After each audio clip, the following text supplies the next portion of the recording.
खापरटोन ग्रामपंचायत मातंग समाजाची महिला सरपंच झाली. दलित आहे, सुशिक्षित आहे, ग्रामपंचायतच्या विकासाचं स्वप्न डोळ्यात आहे.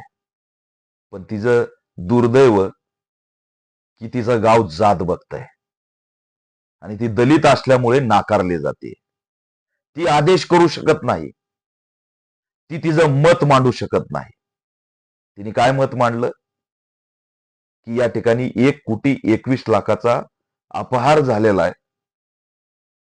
मी चुकीचे बिलं काढू शकत नाही, मी चुकीचं काम होऊ शकत नाही. नरेगाचा घोटाळा झालाय, 25 लाख रुपये ग्रामपंचायत मध्ये पडलेत, बोगस बिलं काढले जात आहेत, ते मी काढू देणार नाहीत. कारण उद्या या सगळ्या घटनेचं खापर माझ्या डोक्यावर पडणार आहे. अंगठा बहादर सरपंच लागतो सगळ्यांना, सुशिक्षित नाही लागत. ही लेख मुक्ता साळवेची लेख, अण्णाभाऊ साठेची लेख, रमाईची लेख सरपंच झाली आणि तिचं सरपंच होणं जातीवाद्यांना आवडलं नाही.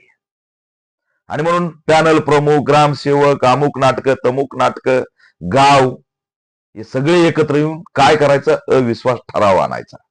हा अविश्वास ठराव राजकीय बहिष्कार आहे. सामाजिक बहिष्कार पण असतो आणि राजकीय बहिष्कार पण असतो, त्यातला हा प्रकार आहे. दुर्दैव आहे की सातत्याने तिच्यावर अविश्वास ठराव लावला जातो. ती म्हणते ग्रामसभाला या, तर कुणी ग्रामसभेला येत नाही.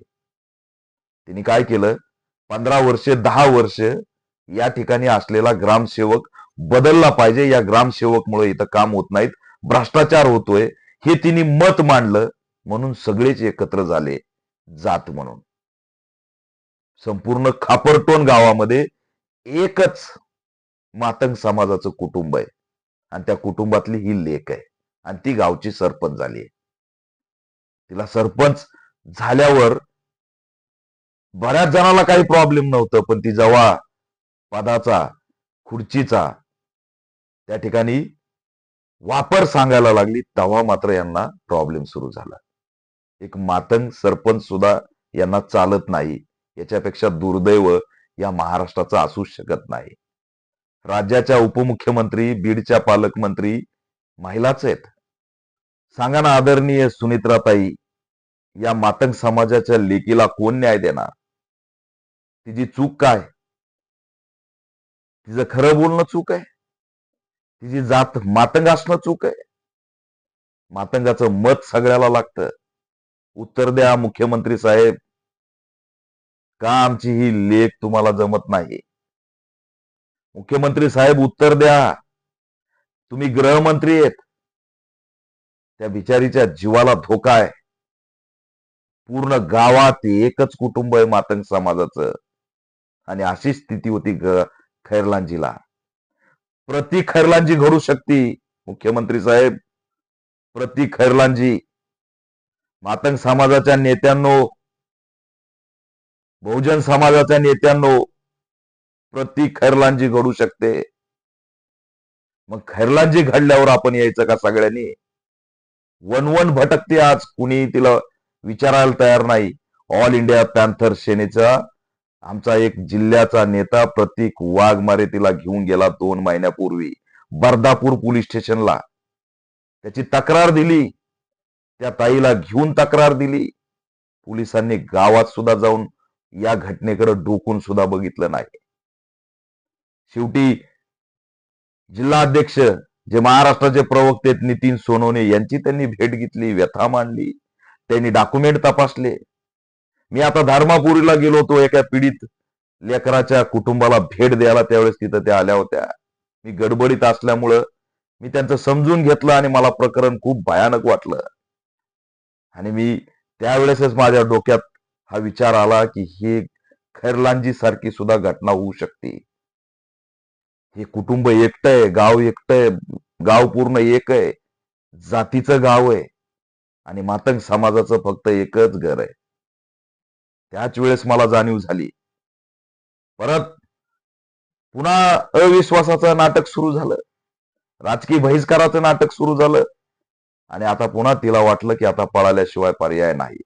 अनेक वेळा उपोषण केले, अनेक नेत्यांना गाठी भेटी घेतल्या, अनेक सरकारी कार्यालयाचे पायऱ्या झिजवल्या, जिल्हाधिकारी, तहसीलदार, विभागीय आयुक्त, एवढा गट्टा साचलाय आमच्या माऊलीकडे, एवढा गट्टा साचलाय.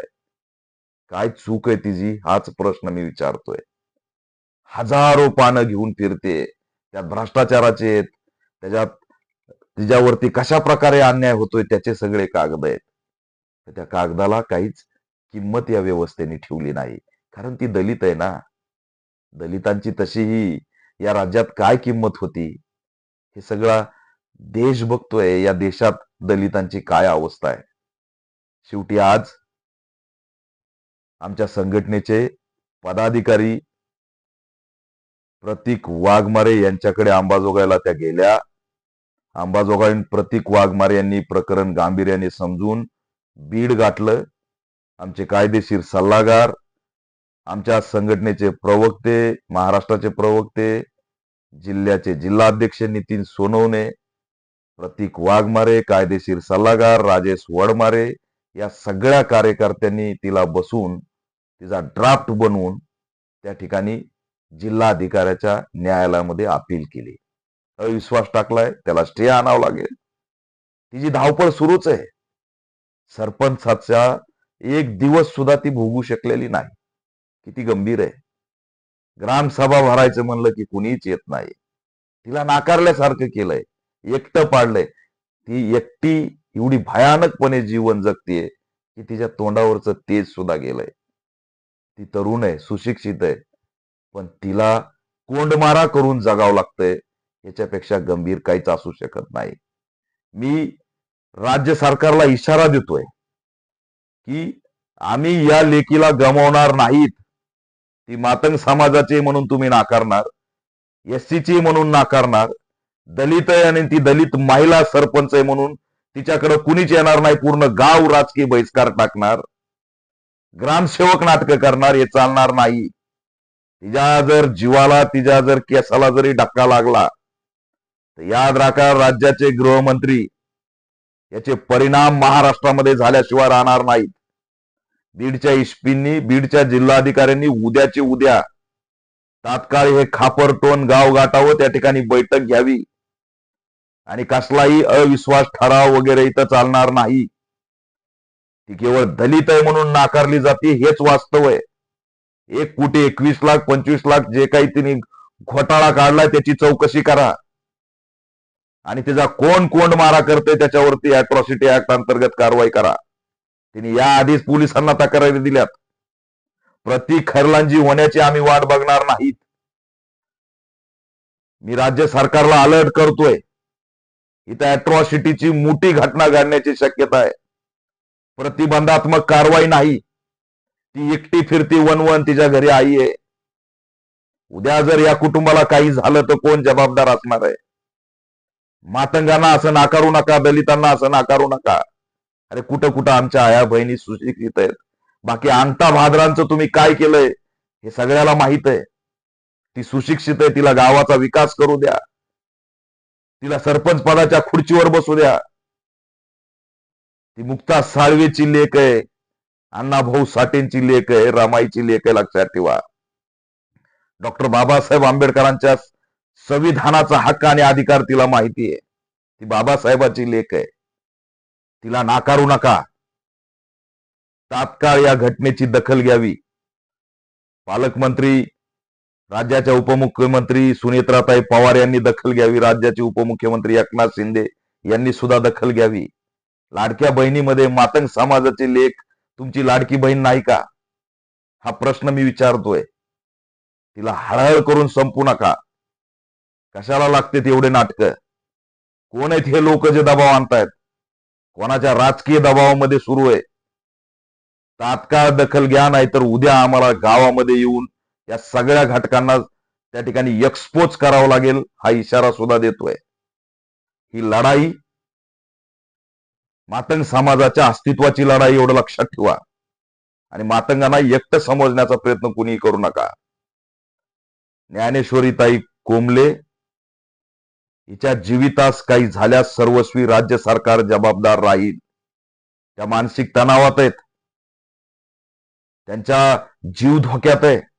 विचार करा, संपूर्ण गावात एकच कुटुंब आहे आणि केवळ ते सरपंच झालंय म्हणून त्यांना असणार त्या ठिकाणी नाकारलं जात आहे.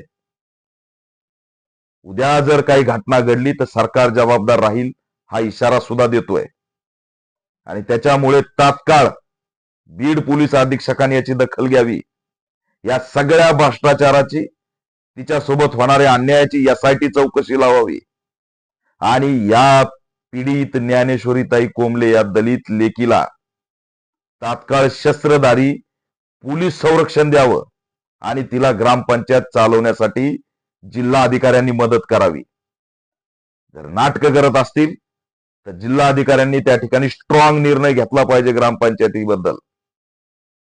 जिल्हा अधिकाऱ्यांनी त्या ठिकाणी अशा पद्धतीने जर कोंडमारा होत असेल तर या ग्रामपंचायतीबद्दल भूमिका घ्यावी.